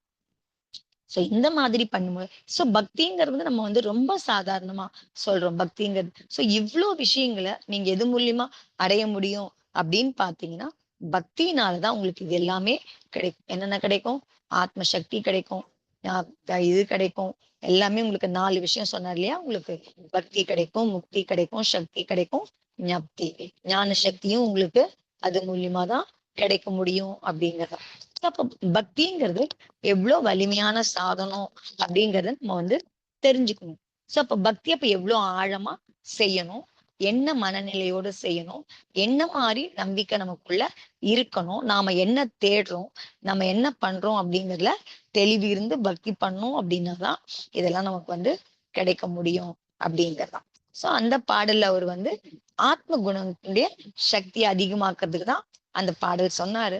சோ ஆத்ம குணங்களுடைய சக்தி அதிகமாகணும், நம்மளுடைய ஆத்ம சக்தி அதிகமாகணும்னு சொன்னா இந்த மாதிரி பக்தி பண்ணும்போதுதான் நம்மளால பண்ணிக்க முடியும் அப்படிங்கறதான் அந்த பாடல்ல அவர் சொன்ன விஷயமா நமக்கு இருக்கு அப்படிங்கறதா. அடுத்த பாடல் பாத்தீங்க அப்படின்னு சொன்னா 44. அதுல வந்து தலைப்பு என்ன கொடுத்திருக்காங்கன்னு பார்த்தோம்னா நிஷ்சிந்த கர்மம் பண்ற ஸ்துதி. நிஷ்சிந்தனா உங்களுக்கு வந்து கவலை இல்லை, உங்களை வந்து கவலை இல்லாம ஆக்குது, உங்க மனச கவலையற்றதா பண்ற இந்த ஸ்துதி அப்படின்னு சொல்றாரு. சோ இதுல பாடல் வந்து பாத்தீங்க அப்படின்னு சொன்னா அதுல பாத்தீங்கன்னா முதல்ல வந்து என்னன்னா சமஸ்கிருதத்துல என்ன பாடல்னு பார்த்தோம்னா மிருத்யு அப்பி பூபதி மரம் தூ சதாஸ்ரயாமி புரோத்தாய மஸ்தக மதீவ மதேன யாத்தி திரிலோக்கியநாத பத பங்கஜ பக்தி பக்தோ நிஷ்சிந்திதாம் யதி ததாதி து விஸ்மயக கிம் அப்படின்னு சொல்லி சமஸ்கிருதத்துல சொல்றாரு. அதையே வந்து ஹிந்தியும் அவரே தான் பண்ணியிருக்காரு. ஹிந்தியில என்ன சொல்றாருன்னு பார்த்தோம் அப்படின்னு சொன்னா மை राजा के निकट रग रहा यही सोचकर नौकर भी अपना मस्तक ऊंचा करके गर्वदार कर चले तभी तीन लोक के नाथ आपके चरण कमल भक्ति वाला भक्त यहाँ निश्चिंता बना यदि क्या विस्मय प्रभु रखवाला அப்படின்னு கேக்குறாரு. சோ இதுல என்ன சொல்ல வர்றாருன்னா இதுவா சொல்லணும் அப்படின்னு சொன்னா நீங்க ஒரு ராஜான்னு சொன்னா ஒரு ராஜாவோ இல்ல ஒரு சக்தி வாய்ந்த யாராவது ஒரு யார் வேணா இருக்கலாம், ஒரு அரசியல் தலைவரா இருக்கலாம், இல்ல வேற யாருன்னா இருக்கலாம். எப்படியோ ஒரு சக்தியானவங்கள உங்களுக்கு அவங்க கிட்ட இருக்கீங்க அப்படின்னு சொன்னா அவங்களுடைய பாதுகாப்புல இருக்கீங்க, அவங்க கிட்ட இருக்கீங்க அப்படின்னு சொன்னா அப்ப என்ன பண்ண பாத்தீங்கன்னு சொன்னா கட்சி தலைவர் கூட இருக்கிறவங்களாம் பார்த்தா அந்த கட்சிக்காரங்களாம் வந்து பாத்தீங்க அப்படின்னு சொன்னா எந்த கட்சி வந்து இப்ப பிஜேபி பவர்ஃபுல்லா இருக்குன்னு சொன்னா சோ அந்த கட்சியை சார்ந்தவங்க என்ன சொல்லுவாங்க, தலை நிமிர்ந்துட்டு நான் வந்து இந்த கட்சியில இருக்கேன், அவங்க வந்து என்ன பார்த்துப்பாங்க. அப்ப அவங்க என்ன சொல்றாங்க, அது அவங்களை காப்பாத்துங்கிற அந்த இதோட அவங்க கவலை இல்லாம இருக்கிறாங்க, கர்வத்தோட சொல்றாங்க நான் இவங்களுடைய கட்சியில இருக்கேன், இவங்க கட்சியை சார்ந்தேன், இவங்க தொண்டன் அப்படிங்கிறதுல எப்படி சொல்றாங்க, பெருமையா கௌரவமா சொல்றாங்க. அப்படி இருக்கும் பொழுது அவ்வளவு கர்வத்தோட சொல்றாங்க. அப்ப இங்க மூலகநாதன் பகவானுடைய சரண கமலத்தை வந்து யார் வந்து பக்தி பண்றாங்களோ அப்ப பக்திசாலியா யார் பக்திமானா இருக்காங்களோ அவங்க வந்து கவலை இல்லாம இருக்கிறாங்க அப்படிங்கறதுல என்ன ஒரு ஆச்சரியம் இருக்க முடியும். எந்த ஆச்சரியமும் இருக்க முடியாது. சாதாரண மக்கள் கொஞ்சம் பெருசா இருக்கவங்களே வந்து அவங்க கீழே இருக்கவங்களே அவங்கள ஒட்டி இருக்கவங்களே வந்து கர்வமா வந்து நான் இவங்களுடைய இதுன்னு கவலை இல்லாம இருக்கிறாங்க அப்படின்னு சொன்னா, மூவுலகநாதனுடைய பக்தனா இருக்கிறவங்களுக்கு கவலை இல்லைன்னு இல்லாம இருக்கிறாங்க அப்படின்னு சொன்னா அதுல ஒன்றும் ஆச்சரியப்படுறதுக்கு இல்ல அப்படின்னு சொல்றாரு. அப்ப நம்ம எப்படி அப்ப வந்து நமக்கு அப்ப பக்தி பண்றோம்னு சொன்னா நமக்கு என்ன இருக்காது, நமக்கு கவலை இருக்காது. அப்ப நமக்கு கவலை வருதுன்னு சொன்னா அப்ப நம்ம என்ன பண்ணல, சரியா பக்தி பண்ணல அப்படிங்கிறதா. சோ நம்ம உண்மையான பக்தி பண்ணோம்னு சொன்னா நமக்கு வந்து அந்த கவலை இல்லாம இருக்கும் அப்படிங்கிறதா. நம்ம யார வந்து பக்தி பண்றோம், யாருடைய தொண்டனா நினைக்கிறோம், யாருடைய பக்திமானா நினைக்கிறோம்? ஒரு மூணு உலக நாதன். அவர்கிட்ட என்னென்ன இல்ல, அவர்கிட்ட காமம் இல்ல, குரோதம் இல்ல, எந்த கஷாயமும் அவர்கிட்ட இல்ல அவர்கிட்ட. சோ அவர்கிட்ட வந்து எந்த இதுவும் இல்ல. எவ்வளவு ஒரு அமைதி இருக்கு, என்ன மாதிரி ஒரு அமைதி இருக்கு, சாந்த சுபாவம் இருக்கு, சந்தோஷம் இருக்கு. அப்படிங்கிற போது அவங்க கிட்ட சோ அவங்கள வந்து நீங்க வந்து தன்னுடையவங்களா நீங்க நினைச்சீங்கன்னு சொன்னா, அவங்களுடைய பக்தனா நீங்க நினைச்சீங்க அப்படின்னு சொன்னா, அப்ப நீங்க வந்து எவ்வளவு கர்வத்தோட சொல்லணும், நான் வந்து பகவானுடைய பக்தன் அப்படின்னு நீங்க சொல்லிக்கும் போது அப்ப உங்களுக்குள்ள என்ன இருக்காது அப்படின்னு சொன்னா உங்களுக்கு வந்து கவலை இருக்காது. ஆனா நாம என்ன பண்றோம் அப்படின்னு பார்த்தோம் அப்படின்னு சொன்னோம். சோ அது கவலை இல்லைன்னு சொன்ன உண்மையான பக்தனுக்கு வந்து கவலை இருக்காது அப்படிங்கிறது. சில அதுல ஆச்சரியப்படுறதுக்கு எதுவும் இல்ல. சாதாரணப்படுறதுக்கே அவ்வளவு இதுவா இருக்கும்போது நமக்கு வந்து கவலை வரணும், கவலை இல்லாம இருக்கிறதுதான் ஆச்சரியமான விஷயம் ஒண்ணும் இல்லை. ஆனா இங்க நம்ம என்ன பண்றோம் அப்படின்னு சொன்னா, பகவானுடைய சரணத்தை அடையும் பொழுது நம்ம என்ன பண்றோம் அப்படின்னு சொன்னா, சின்ன சின்ன கவலைகளாம் வச்சுக்கிட்டு நம்ம பகவான் கிட்டயே போறோம். சோ பகவான் கிட்ட போகும்போது நீங்க வந்து கவலை இல்லாம பகவான் மேல ஒரு பக்தியோட, சோ பகவான் தான் வந்து மூவுலகநாதனா இருக்காரு அந்த மாதிரின்ற ஒரு நம்பிக்கையோட, சோ அவருடைய பாதங்களை வந்து நம்ம வந்து சரணடைகிறோம் அப்படிங்கிற பாவனையோட நீங்க போனீங்க அப்படின்னு சொன்னா ஆட்டோமேட்டிக்கா உங்களுக்கு கவலையே வரமாது. ஆனா நம்ம பிராக்டிக்கலா பார்க்கும்போது நாம என்ன பண்ணோம்னா பகவான் கிட்ட போகும்போதே என்ன பண்றோம், சின்ன சின்ன கவலைகளை வச்சுக்கிட்டு தான் போறோம். எது சாரம் இல்லாத விஷயங்களை கவலையா வச்சுக்கிட்டுதான், கவலையான மனசோட தான் எங்க போறோம், பகவான் கிட்டயே போறோம். இது எப்படி இருக்கு அப்படின்னு பார்த்தோம் அப்படின்னு சொன்னா, அது பகவானுக்கு வந்து அவமரியாதை பண்ற மாதிரி ஒரு இதுதான் நம்ம வந்து பண்றோம் அப்படிங்கிறோம். சோ அதுக்கு என்ன உதாரணம் சொல்றாருன்னு பார்த்தோம் அப்படின்னு சொன்னா, ஒரு பிரைம் மினிஸ்டர் இருக்காருன்னு வச்சுக்கோங்க. சோ நீங்க வந்து ஒரு பிரைம் மினிஸ்டர் சந்திக்க போறீங்க. சோ பிரைம் மினிஸ்டர் சந்திக்க போகும்போது பாத்தீங்கன்னு சொன்னா அவர்கிட்ட போய் நீங்க ஜஸ்ட் விஷ் பண்ணிட்டு வந்தீங்கன்னாவே போறோம். உங்களுடைய நலனை அவர் பார்த்துப்பாரு. நீங்க அவர்கிட்ட வந்து ஒரு சரியான தொண்டனா, ஒரு உண்மையான தொண்டனா, ஒரு அவர் மேல ஒரு மரியாதைக்குரிய அவர் மேல நம்பிக்கைக்குரிய தொண்டனா நீங்க இருந்தீங்கன்னு சொன்னா உங்களுக்கு எல்லாமே தானா கிடைக்கும். நீங்க அவர்கிட்ட போய் அப்படிப்பட்ட பிரைம் மினிஸ்டர் போய் நீங்க என்ன கேக்குறீங்க, எனக்கு வந்து கொஞ்சம் பசியோட இருக்கேன் நான் 3 நாளா சாப்பிடல, எனக்கு வந்து ஒரு சாப்பாட்டுக்கு ஏற்பாடு பண்ணுங்க, நான் ட்ரெஸ் இல்லாம இருக்கேன், எனக்கு ட்ரெஸ்ஸுக்கான ஏற்பாடு பண்ணுங்க அப்படின்னு போய் ஒரு பிரைம் மினிஸ்டர் கிட்ட ஒரு ரெக்வஸ்ட் வச்சீங்க அப்படின்னு சொன்னா அது எப்படி இருக்கும்? அது அது பிரைம் மினிஸ்டருக்கு அழகான விஷயமா இருக்குமா, மரியாதைக்குரிய விஷயமா இருக்குமா? கண்டிப்பா இருக்காது. அப்படி நீங்க கேட்டீங்க அப்படின்னு சொன்னா அப்ப பிரைம் மினிஸ்டருக்குமே வந்து உங்க மேல நல்ல அபிப்பிராயம் வருமா? வரவே வராது. யார் வந்து எதுவுமே கேட்காம ஃபுல் இதுல பண்றாங்களோ, முழுமையான ச என்ன சொல்றது சரணாகதி, முழுமையான சமர்ப்பணத்தோட இருக்காங்க அப்படின்னு சொன்னா அவங்க வந்து அவங்களே பார்த்துப்பாங்க. நம்ம கேட்க வேண்டிய வேலையே இல்லை. அதே மாதிரிதான் பகவான் கிட்ட கூட நீங்க என்ன பண்றீங்க, என் பையனுக்கு கல்யாணம் ஆகணும், என் பையனுக்கு படிப்பு நல்லா வரணும், என் பையனுக்கு இந்த காலேஜ்ல சீட் கிடைக்கணும், என்ன அற்பமான விஷயங்களுக்கெல்லாம் நம்ம வந்து யார்கிட்ட போய் கேட்கிறோம், மூவுலக நாதன் கிட்ட போய் கேட்கிறோம். எவ்வளவு பெரிய பகவான். அப்ப என்ன தெரியுதுன்னா நமக்கு பகவானுடைய சக்தியோ பெருமையோ எதுவுமே தெரியல அப்படிங்கறதுதான். சோ நம்ம பக்திங்கிற பேர்ல நம்ம என்ன பண்றோம், பிச்சை மாதிரிதான் கேட்கறதுக்கு போறோம் அப்படிங்க. சோ அந்த மாதிரி கேட்கும்போது அது எப்படி இருக்குது அப்படின்னு சொன்னா அது பகவானையே அவமானப்படுத்துற மாதிரி இருக்கிற விஷயம் அப்படின்னு சொல்றான். சோ பகவான் கிட்ட எதுவுமே கேட்காம இருக்கிறதுதான் உத்தமமான விஷயம். நீங்க பக்தி பண்ணுங்க, மத்ததெல்லாம் வந்து உங்களுக்கு தானா நடக்கும். நீங்க எதுவுமே கேட்கவே வேண்டாம் அப்படிங்கறதான். எல்லாத்துலயும் பாடுறாங்க. பாத்தீங்கன்னு சொன்னா எல்லா பாதிலையும் பாத்தீங்கன்னா ஸ்தோத்திரம், பக்தாமரம் ஆகட்டும், இதெல்லாம் பாத்தீங்க அப்படின்னு சொன்னா சாந்தி அஷ்டகத்துல அவன பாத்தீங்க அப்படின்னு சொன்னா நீங்க வந்து நீங்க மரத்துக்கு நின்று கல்யாணம் வந்து இதுல கூட அந்த பஞ்சஸ்தோத்துல ஒரு ஸ்தோத்துல வரும். நீங்க மரத்துக்கு நின்றுட்டு இருக்கீங்க. அதுல பாத்தீங்கன்னா நீங்க அங்க போய் மரத்துக்கே நின்று நிழல் கொடுலாம் சொல்ல வேண்டிய அவசியம் தான் உங்களுக்கு. அதெல்லாம் அவசியம் இல்ல அப்படிங்கறதான். எல்லாமே இங்க வந்து உங்களுக்கு வந்து நீங்க பண்ண வேண்டியது முழு சமர்ப்பண பாவம், முழுமையான நம்பிக்கை, கவலை இல்லாம இருக்கிற உங்களுடைய மனப்பாம்பு. எப்ப கவலை இல்லாம இருக்க முடியும்? நீங்க வந்து மூணு உலக நாதன் தான் என்னுடைய பெரிய இதுவா நம்பிக்கையா நீங்க வச்சிட்டு இருந்தீங்க அப்படின்னு சொன்னா அப்ப உங்களுக்கு கவலையே வரவே வராது. உங்களுக்கு என்ன கிடைக்குதோ அதுக்குள்ள உங்களுக்கு வந்து திருப்தியும் சந்தோஷமும் இருக்க முடியும் அப்படிங்கறதா. அப்ப எதுவுமே கேட்க வேண்டிய அவசியமே இருக்காது அப்படிங்கிறது. தானா நடக்கும். எல்லாமே தானா நடக்கும். எதுவுமே வந்து கேட்க வேண்டிய அவசியம் இல்லை. அதுவும் அல்பமான விஷயத்த கேட்கறதுங்கிறது அந்த மாதிரி ஒரு முட்டாள்தனம் வேற எதுவுமே இல்லை அப்படின்னு.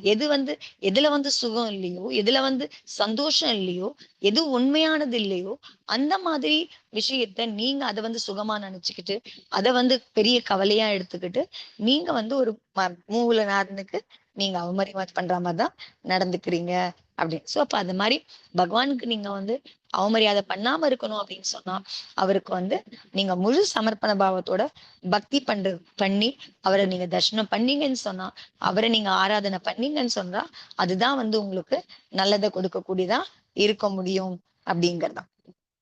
அதனால நீங்க எவ்வளவுக்கு எவ்வளவு பக்தி ஆட்டோமேட்டிக்கா உங்களுக்கு வந்து உங்களுடைய ஆசைகளும் அந்த இதுவுமே எல்லாமே உங்களுக்கு வந்து குறையறத பார்க்க முடியும். இப்ப ஆசை இல்லைன்னு சொன்னா ஆட்டோமேட்டிக்கா நீங்க வந்து சந்தோஷமா இருக்க முடியும் அப்படிங்கலாம். சோ அதனால இதுதான் இந்த பலன். கவலை இல்லாம இருக்கிற நிலைக்கு வழி என்னன்னு பார்த்தோம்னு சொன்னா நீங்க பக்தி பண்ணு. எந்த விதமான எதிர்பார்ப்பும் இல்லாம எந்த விதமான இது வேணும் அது வேணும் அப்படிங்கிற மனப்பான்மை இல்லாம நீங்க பக்தி பண்ணீங்கன்னு சொன்னா உங்களுக்கு என்ன கிடைக்கும்? கவலை இல்லா தன்மை. உங்க மனசுக்குள்ள கவலையே உங்களுக்கு வந்து வரவே வராது அப்படிங்கறதான். அத கவனத்துல வச்சுக்கணும். சோ நம்ம எப்படி பார்க்கணும் அப்படிங்கறதா. நம்ம வந்து வெறும் கிரியைகள் பண்றோம். கிரியைகள் மூலியமா நமக்கு வந்து இது வேணும் அதை வேணும்லாம் ஆசைப்படுறோம். அந்த மாதிரி இல்லாம இருக்கணும் அப்படிங்கறதா இந்த பாடல். நிறைய பாடல்கள் அவர் சொல்றதுதான். வெறும் பாவனை, திடமான நம்பிக்கை, அது ரெண்டு தான் உங்களுக்கு வந்து அந்த பக்திக்கான காரணமா இருக்க முடியும் அப்படிங்கறதும். சோ அடுத்ததுல வந்து பாத்தீங்க அப்படின்னு சொன்னா ஹிம்சா நாசக் ஸ்துதி. சோ ஹிம்சா நாசக்னா இம்சைய நாசம் பண்றது. சோ ஹிம்சைய இல்லாம பண்றது. சோ அது இந்த மாதிரி பண்ணும்போது எனக்கு வந்து ஹிம்சை வந்து நாசமாகுது அப்படின்னு இந்த காத்தையில சொல்றாரு. சோ அதுல பாடல் பார்த்தோம் அப்படின்னு சொன்னா, சமஸ்கிருத பாடல் பார்த்தோம் அப்படின்னு சொன்னா, சத்தியம் துவயா சுவிஹிதாத்ர முனேர் அஹிம்சா பாஹ்யந்தரங்க யம மாப்ய சமாச்சரத்தாம் அந்தக பிரபாவ இதி கேவல போத சூத்தி யஜ்ஞாத்த ஹிம்சன் நிவ்ருத்தி பகிர் விபூதி அப்படிங்கிறது பாடல். சோ அதுக்கு ஹிந்தி அதனுடைய இதுக்கா இருக்கிற हिंदी पाडल पातो அப்படின்னு சொன்னா, सत्य कहा है आप वीर ने मुनि का एक अहिंसा धर्म भीतर बाहर संयम पाकर आप बढ़ाए उसका मर्म उसी धर्म से अंतरंग में केवल ज्ञान प्रकाश हुआ यज्ञों की हिंसा रुक जाना बाहर धर्म प्रभाव हुआ. சோ இதுல வந்து சொல்றாங்க ஹிம்சை எல்லாம் எப்ப போக முடியும் அப்படின்னு சொன்னா எப்படி போகுது? ஹிம்சை வந்து அழிக்கப்படுது, ஹிம்சை இல்லாம பண்ணப்படுதுன்னு சொன்னா பகவான் மூலியமா தான் அது நடக்குது அப்படின்னு சொன்ன. இந்த உலகத்துல நீங்க பாத்தீங்கன்னா அப்படின்னு சொன்னா பகவான் வந்து நீங்க என்ன பண்ணிருக்கீங்க? முனிகளுக்கான அஹிம்சைய நீங்க என்ன பண்ணிருக்கீங்க? உபதேசம் பண்ணிருக்கீங்க. சோ அது உண்மைதான், அது சத்தியமானது. நீங்க முனிகளுக்கு என்ன அஹிம்சா தர்மம் உபதேசம் பண்ணீங்களோ அது சத்தியமானது. நீங்க அந்தரங்க அக புற யமன்னு சொன்னா சையம் சொல்லலாம், இல்ல யமம் சொல்லலாம். அகப்புற சையமத்தை அடையறதுக்காக அந்த அஹிம்சையை தான் ஆச்சரண் பண்ணணும் அப்படிங்கிறத நீங்க சொன்னவும் சொன்னீங்க. நீங்க நீங்களுமே அதுதான் கடைபிடிச்சீங்க. எதுக்காக? அகப்புற சையமத்தை பண்றதுக்கு நீங்க என்ன பண்ணீங்க? அகிம்சையை தான் நீங்க என்ன பண்ணீங்க? கடைபிடிச்சீங்க. அதே அகிம்சை தான் வந்து பாத்தீங்கன்னா, அந்த அகிம்சை மூலியமா உங்களுக்கு அந்தரங்கத்துல என்ன மாதிரி பிரபாவம் ஏற்பட முடியும் அப்படின்னு சொன்னா, உங்களுடைய ஆத்மாவுல வந்து கேவல ஞானம் உற்பத்தி ஆக முடியும். அது அகப்பிரபாவனம். நீங்க சொன்ன அந்த அகிம்சனுடைய பிரபாவத்தினால நீங்க அதான் உபதேசம் பண்ணிருக்கீங்க முனிகளுக்கு. சோ அப்ப அது அகப்பிரபாவனம். அந்த அகிம்சைனால ஏற்படக்கூடிய அகப்பிரபாவனம் என்னன்னு பார்த்தோம் அப்படின்னு சொன்னா, அது கேவல ஞானம் உங்களுடைய ஆத்மாவுல ஏற்பட முடியும். அதே வந்து ஆஹ் அதே மாதிரி அந்த அடுத்து ஒரு விஷயம் சொல்றாரு, யஜ்ஞம் சொன்னா உங்களுக்கு வந்து அது என்ன சொல்றது, யஜ்ஞம்லாம் பண்றாங்க இல்லையா, வேள்வி எல்லாம் பண்றாங்க இல்லையா, பிராமின்ஸ்ல பண்றாங்க இல்லையா அவங்களுக்கு. சோ வேதங்கள் காலத்துல பண்ண அந்த வேள்விகள்ல பாத்தீங்கன்னா அதுல செய்யப்படுற அந்த ஹிம்சை வந்து என்னாச்சு, நிறுத்தப்பட்டிருக்கு இல்லையா. அது எதனாலன்னு பார்த்தோம் அப்படின்னு பார்த்தா, நீங்க உபதேசம் பண்ண அந்த அகிம்சையினுடைய வெளி பிரபாவம் அது. சோ நீங்க பண்ணது மூலியமா வெளியில ஏற்பட்ட பிரபாவம் என்னன்னு பாத்தீங்கன்னா, புறத்துல ஏற்பட்ட பிரபாவம் என்னன்னு பாத்தீங்க அப்படின்னு சொன்னா, வேள்விகள் நிறுத்தப்பட்டதுதான். ஏன்னா ஹிம்சையோட கூடியனா அந்த வேள்விகள்ல வந்து எதை வேணா அவங்க வந்து அதுல போட்டு உயிரை பலி எல்லாம் கொடுத்துட்டு இருந்தாங்க. சோ அந்த மாதிரி ஹிம்சை தடைப்படுத்தப்பட்டது வந்து உங்களுக்கு என்னவா இருக்கு, புறப்பிரபாவனையா இருக்கு. அந்தரங்கத்துல ஆத்மாவில வந்து ஆத்ம கேவல ஞானம் ஏற்படுறது உங்களுக்கு வந்து அத அகப்பிரபாவனாவா இருக்கு அப்படிங்கிறதா. நமக்கு வந்து இதுலயும் வந்து பாத்தீங்கன்னா அவர் கொஞ்சம் வரலாறு பத்தி எல்லாம் வந்து பேசுறாரு. நமக்கு வந்து நம்மளுடைய வரலாறுல வந்து என்ன சொல்றாங்க அப்படின்னு பாத்தீங்கன்னா, ஆரியர் அப்படிங்கறத பத்தி பேசுறாங்க. சோ ஆரியர் அப்படின்னா என்ன பதிவு இருக்கு வரலாற்று புத்தகங்கள்ல பார்த்தோம் அப்படின்னு சொன்னா, பாரதத்துக்கு வெளியில இருந்து வந்தவங்க தான் என்னன்னு சொல்லப்பட்டாங்க, ஆரியர்கள் அப்படின்னு சொன்னாங்க அப்படிங்கிற வரலாற்று பதிவு இருக்கு அப்படிங்கிறதாம். சோ பல வரலாற்று நூல்கள்ல இந்த மாதிரி பதிவுகள் இருக்கு அப்படின்னு.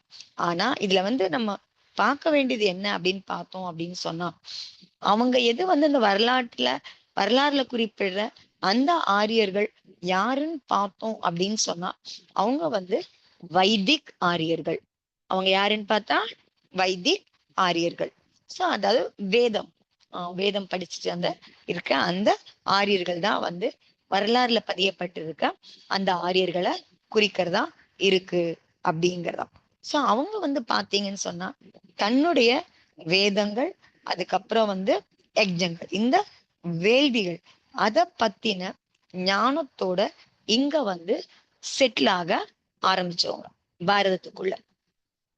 அப்ப அவங்க வரும்போது பாத்தீங்க அப்படின்னு சொன்னா, இங்க நம்ம பாரதத்துல பாத்தீங்க அப்படின்னு சொன்னா, தீர்த்தங்கரர்களுடைய உபதேசம் இருந்த காலம், தீர்த்தங்கர்கள் இது பண்ணிட்டு இருந்த காலத்துலதான் அவங்க வராங்க. அப்படி வரும்போது பகவான் சொன்ன அவங்க சிரமணருக்கு சொன்ன அந்த சிரமண சம்ஸ்கிருதி இங்க இருக்கிற டைம் அது.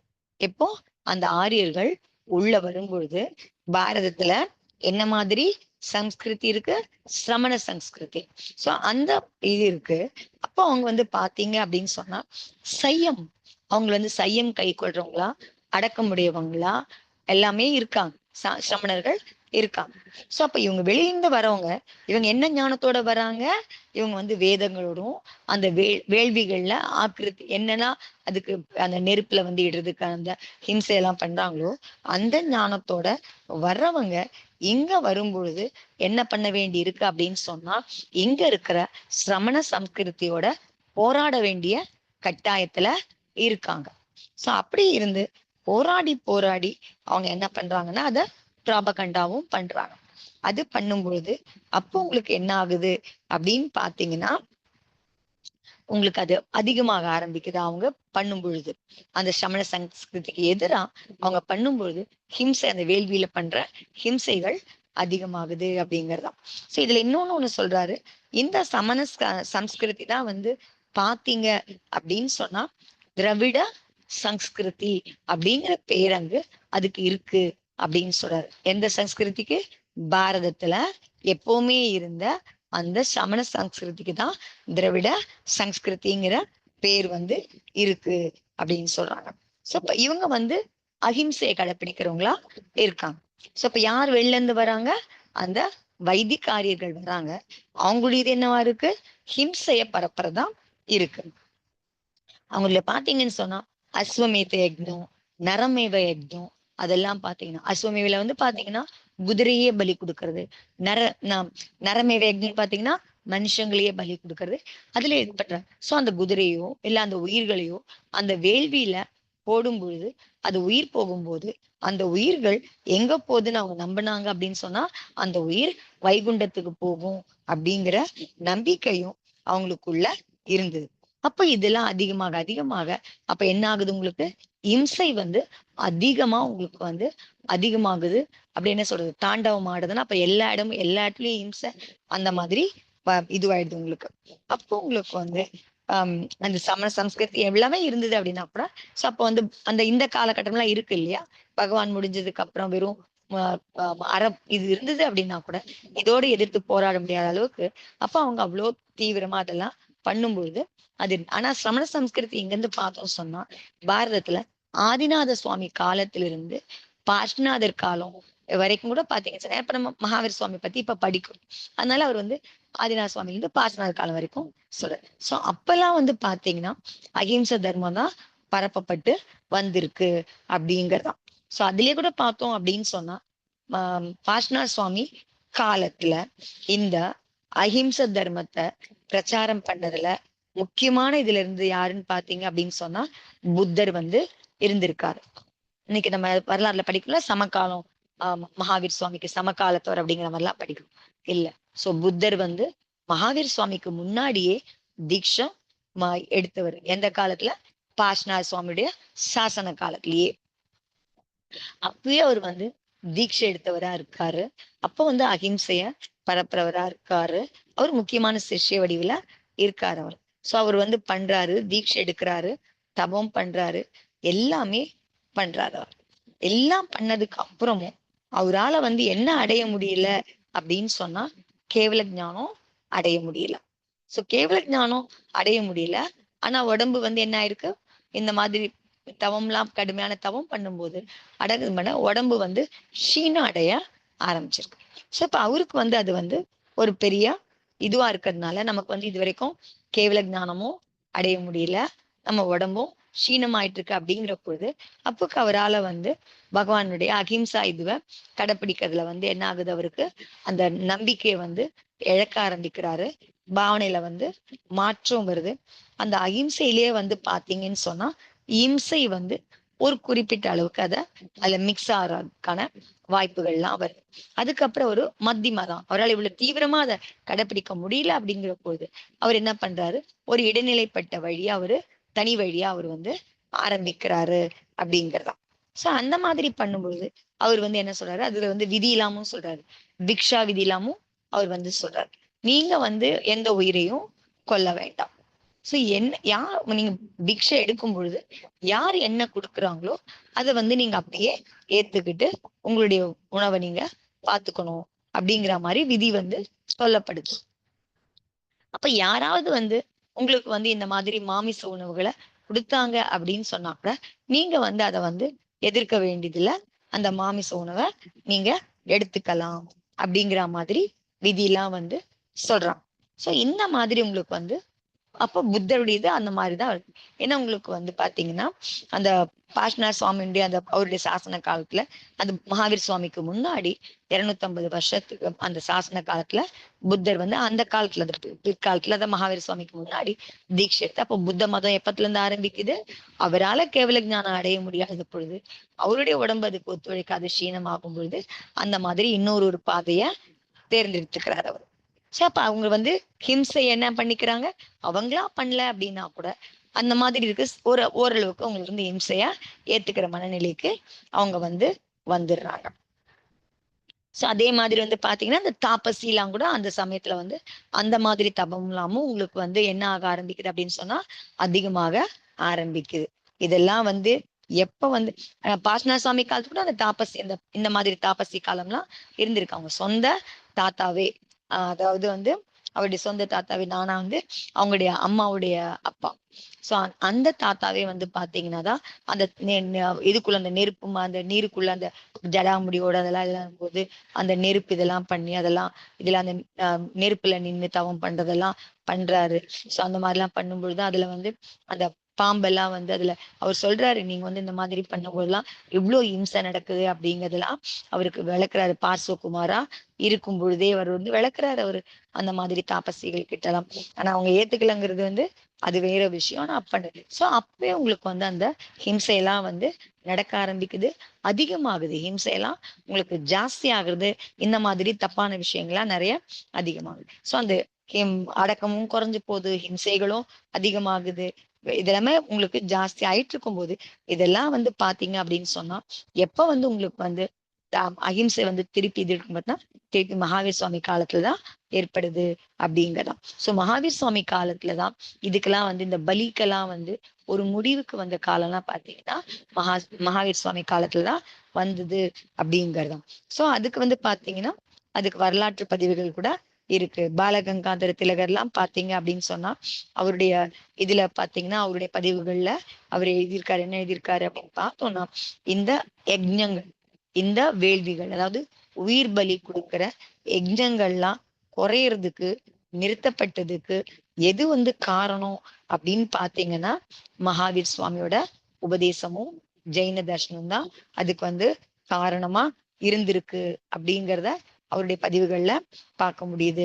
அதே மாதிரி ரவீந்திரநாத் டாகூர் கூட பாத்தீங்க அப்படின்னு சொன்னா அவருமே வந்து இந்த இதெல்லாம் அதாவது ஆரியர்கள்ன்ற பதிவு பத்தி வெளியிருந்து வந்தவங்க என்ன மாதிரி ஆரியர்கள் அப்படிங்கிறதுக்கான அந்த பதிவுகளை அந்த வைதிக ஆரியர்கள் அப்படிங்கிற அந்த விஷயங்களையும் அவருடைய பதிவுல வரலாற்று பதிவுல நம்மளால பார்க்க முடியும் அப்படிங்கறதான். சோ அந்த இம்சை வரலாறுல இருந்து அகிம்சைக்கு திருப்பி கொண்டு வர்றதுக்கு இந்த மாதிரி வேள்விகள், இந்த மாதிரி பலிகள் இதெல்லாம் வந்து பெரிய அளவுக்கு நிறுத்தப்பட்டது யார் காரணம் அப்படின்னு சொன்னா மகாவீர சுவாமியினுடைய அந்த உபதேசம் தான் நிறுத்தி இருக்கு அப்படின்னு சொல்லுவாங்க. சோ மகாவீர் காலத்துல பாத்தீங்கன்னா ஸ்ரீனிகராஜன்லாம் இருந்திருக்காங்க, அவங்க மகன்லாம் இருந்திருக்காங்க.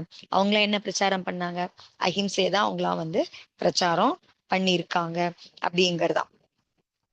அந்த மாதிரி நிறைய எல்லாம் அப்பதான் உங்களுக்கு வந்து அந்த அஹிம்சை பிரச்சாரம்லாம் நிறைய நடந்தது. அதை தடுக்கிறதுக்கான இது எல்லாமும் உங்களுக்கு வந்து நடந்திருக்கு அப்படிங்கறதுதான்.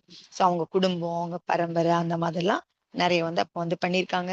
அதே மாதிரி பாத்தீங்கன்னா அசோகர் கூட பாத்தீங்க அப்படின்னு சொன்னா அசோகர் காலத்திலயும் சரி, அப்புறம் அக்பர் முகலாய காலத்துல வரும்பொழுது அக்பர் காலத்திலயும் சரி, இவங்களாமே வந்து ஹிம்சையை தடுத்து நிறுத்தி அஹிம்சைக்கு பண்றாங்க அப்படின்னு சொன்னா இதுக்கெல்லாம் மூல காரணமா இருந்தது மகாவீர் சுவாமியுடைய தர்மமும் அவருடைய அஹிம்சா தர்மம் தான் வந்து பிரபாவனைக்கு காரணமா இருந்தது அப்படிங்கறதா. அதே மாதிரி தர்மத்தின் நிலையெல்லாம் யாரெல்லாம் தர்ம அனுயாயியா இருந்திருக்காங்க அப்படின்னு பொழுது காரணமா தர்ம அனுயாயில யார் இருந்திருக்காங்க? முனிவர்கள் தான் அதெல்லாம் வந்து முழு வீச்சுல அதை வந்து கடைபிடிக்கிறவங்களா இருந்திருக்காங்க. அப்படிப்பட்ட முனிவர்கள் எல்லாம் வந்து பாத்தீங்க அப்படின்னு சொன்னா யாருடைய காலத்துல? அக்பர் காலத்துல பாத்தீங்க அப்படின்னு சொன்னா அவங்கள வந்து பாத்தீங்கன்னா ஆஹ் மிஸ்ரம், மெசபட்டோமியா அந்த இடத்துக்கெல்லாம் வந்து பாத்தீங்க அப்படின்னு சொன்னா அந்த இடத்துக்குலாம் அவங்க அமைச்சிருக்காங்க தர்ம பிரபாவனை பண்றதுக்கு. சோ இதுல வந்து பாத்தீங்கன்னா அந்த மிஸ்ர மக்கள்லாம் வந்து பாத்தீங்கன்னா அவங்க வந்து என்ன எப்படி வந்து நம் ஜைனத்துல எப்படி அதாவது என்ன சொல்றது, ஒரு ஒரு கடவுள் அவர்தான் இது பண்ணும் அப்படிங்கிற அநேகாந்த இது மாதிரி அது நிறைய பகவான்கள்லாம் ஆக முடியும், இருக்க முடியும் அப்படிங்கிற அந்த கருத்தை வந்து ஒட்டியவங்களா அவங்க வந்து இருந்திருக்காங்க.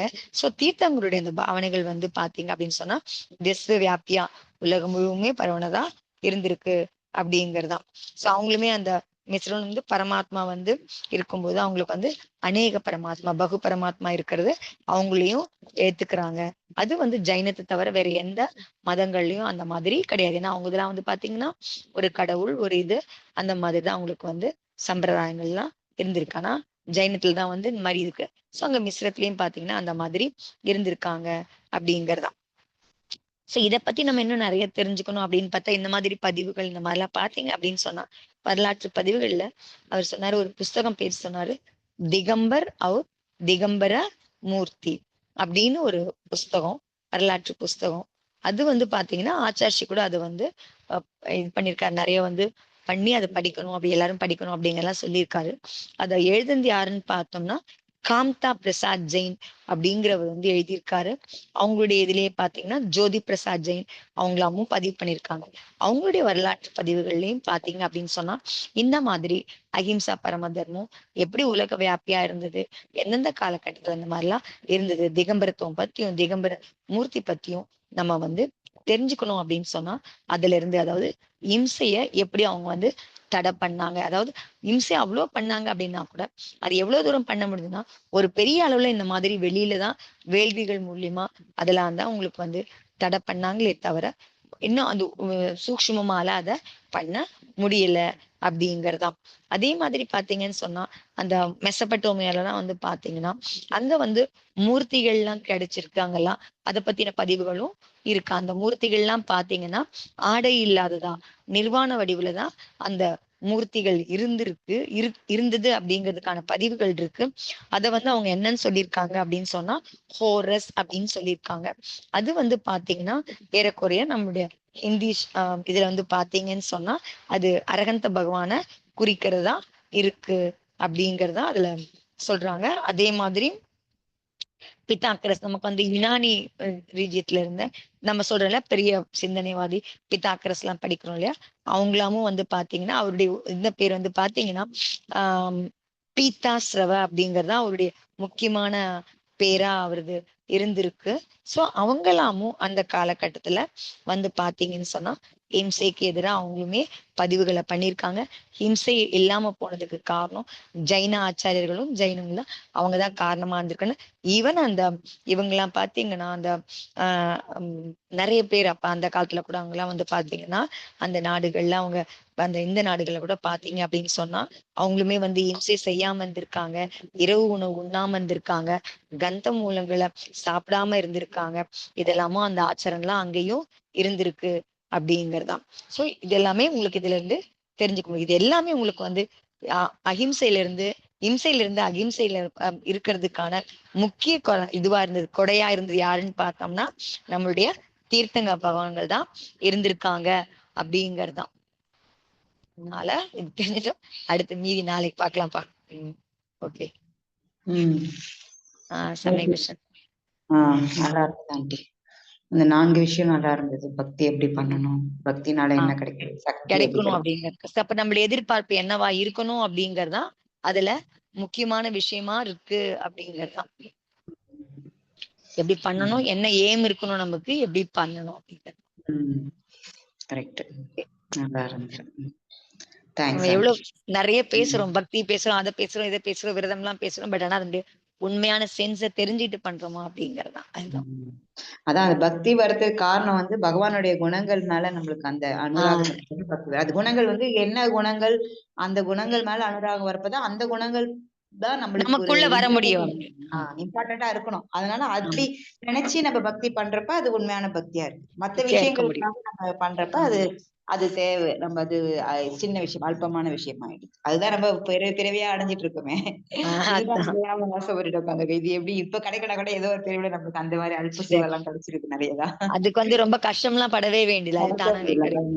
அதுதான் காலகாலமா பிறவியா அதை அனுபவம் பண்ணிட்டு இருக்கோம். இருந்தா கூட அதுல திருப்தி இல்லாம திரும்ப இப்ப இல்லையேன்னு நினைச்சிட்டு இருக்கோம். அது எத்தனை தடவை அனுபவம் பண்ணாதுன்றது நம்ம ஞாபகம் வச்சுக்கிட்டு இதுதான் உண்மையானதுன்னு பார்க்கணும்.